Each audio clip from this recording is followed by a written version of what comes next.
45 central universities है, जिसमें से 38 केंद्रीय विश्वविद्यालयों में सिर्फ और सिर्फ सवर्ण जाति के लोग वीसी हैं।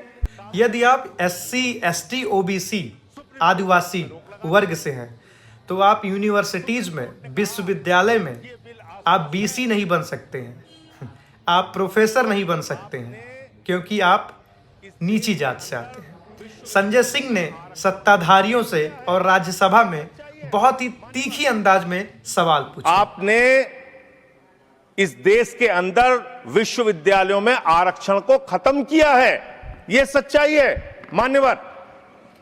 दलित, पिछड़े, आदिवासियों के लिए जो प्रोफेसर्स, असिस्टेंट प्रोफेसर्स की नियुक्ति होनी चाहिए, 80% से ज्यादा पोस्ट खाली पड़ी हुई है विश्वविद्यालयों में।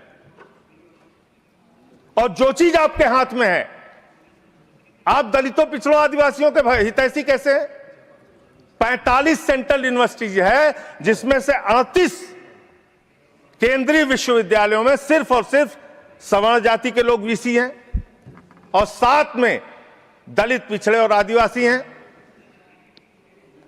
तो आप बताइए जी, आप बताइए, आप मुझे बताइए, आपको 45 में से 38 सिर्फ एक जाति के, सवर्ण जाति के लोग मिल रहे हैं और बाकी 7 आपने पिछड़ा, दलित, आदिवासी बनाया और आप कहते हैं आप दलितों, पिछड़ों, आदिवासियों के हितैषी हैं।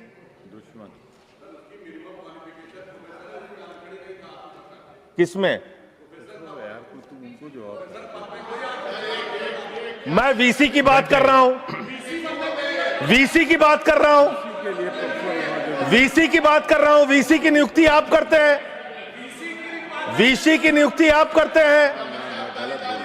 इसका मतलब दलित, पिछड़ा और आदिवासी बीसी बनने योग्य नहीं है, यह आपकी मानसिकता है। इसका मतलब आपकी मानसिकता है पिछड़ा, दलित और आदिवासी प्रोफेसर बनने योग्य नहीं है। 12 साल क्या किया आप नॉट फाउंड सुइटेबल की कैटेगरी में डाल देते हैं उन लोगों को।